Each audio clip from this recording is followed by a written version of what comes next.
اعوذ باللہ من الشیطان الرجیم بسم اللہ الرحمن الرحیم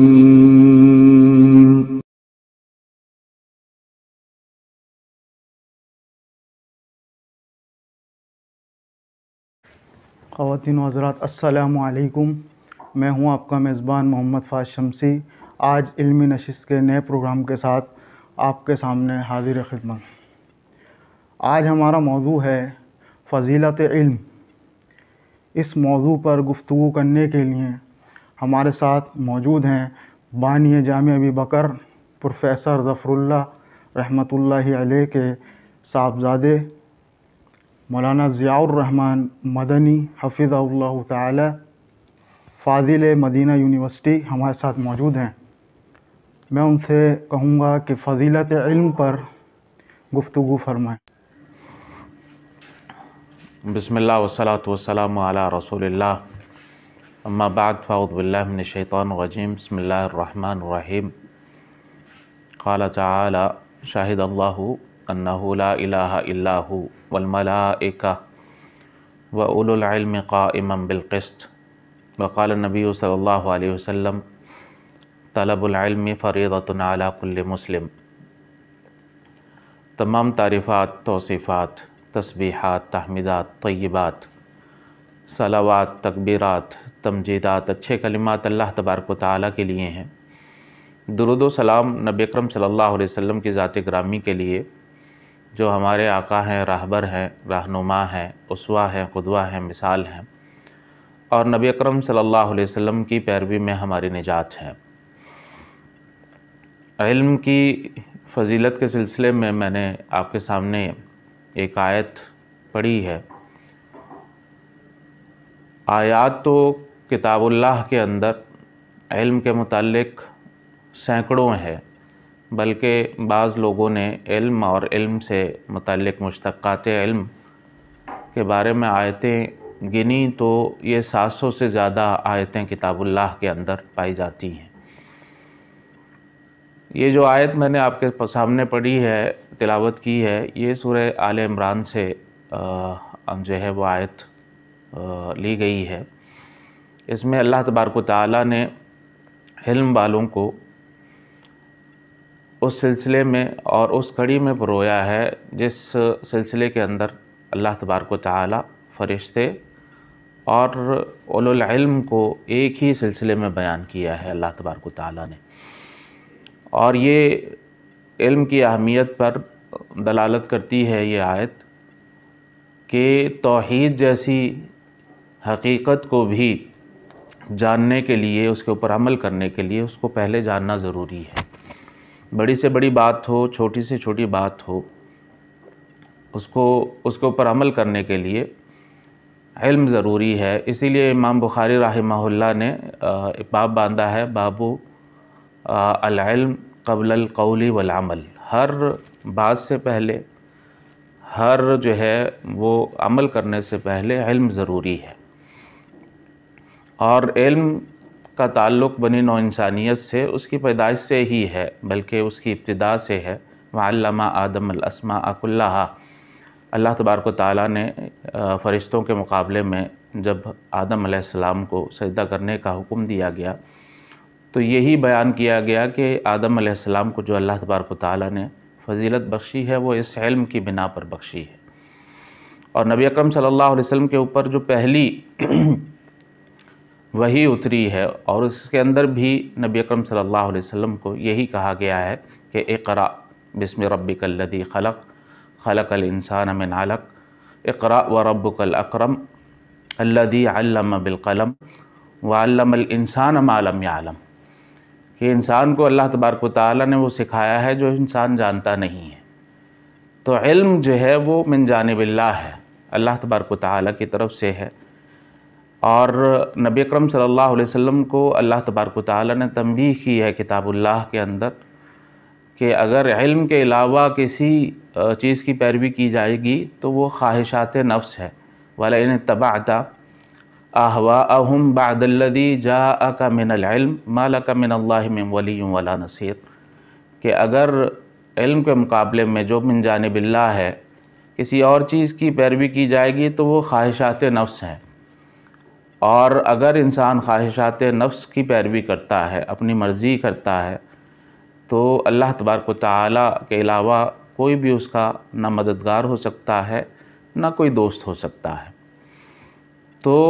اس دنیا میں زندگی گزارنے کے لیے علم کے بغیر کوئی چارہ کار نہیں ہے۔ نبی اکرم صلی اللہ علیہ وسلم کی حدیث ہے، طلب العلم فریضۃ علی کل مسلم، علم حاصل کرنا ہر مسلمان پر فرض ہے۔ نبی اکرم صلی اللہ علیہ وسلم کی یہ بھی حدیث مد نظر رہنی چاہیے، من سلک طریقا یلتمس فیہ علما سہل اللہ بہ طریقا الی الجنہ، جو بھی علم کے راستے پر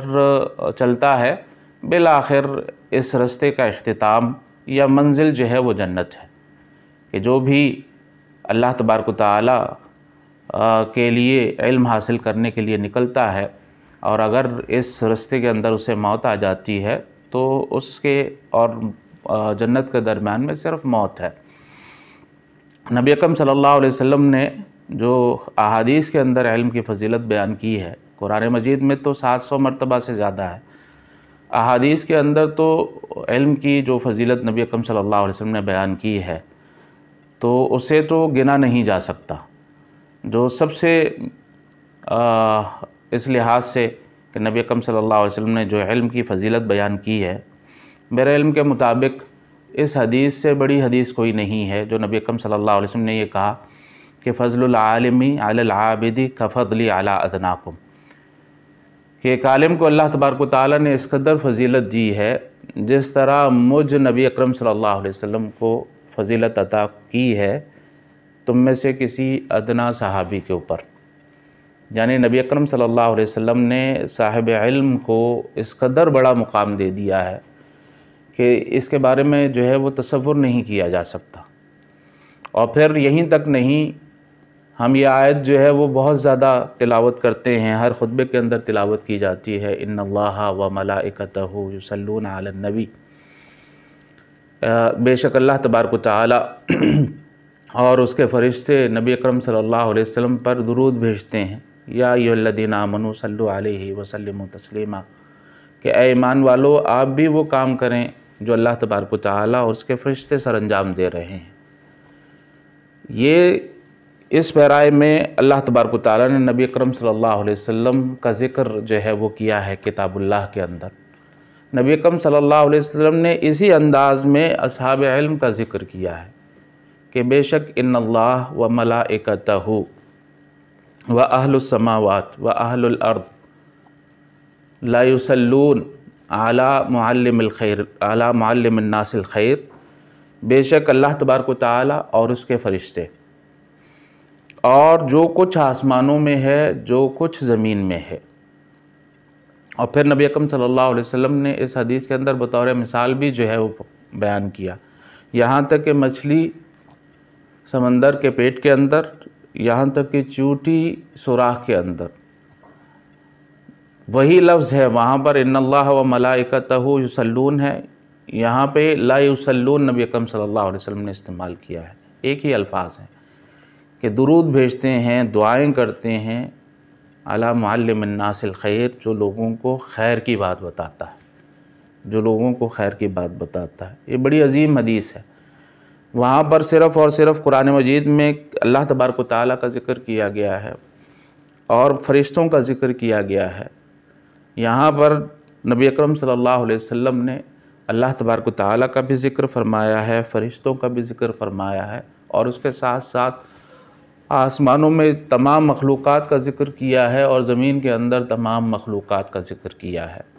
اور کہا ہے کہ وہ دعائیں مانگتے ہیں جو لوگوں کو خیر کی بات بتاتا ہے، خیر کی بات بتاتا ہے۔ نبی اکرم صلی اللہ علیہ وسلم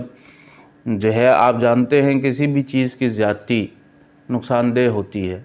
لیکن نبی اکرم صلی اللہ علیہ وسلم کو یہ حکم دیا گیا ہے وَقُلْ رَبِّ زِدْنِی عِلْمًا،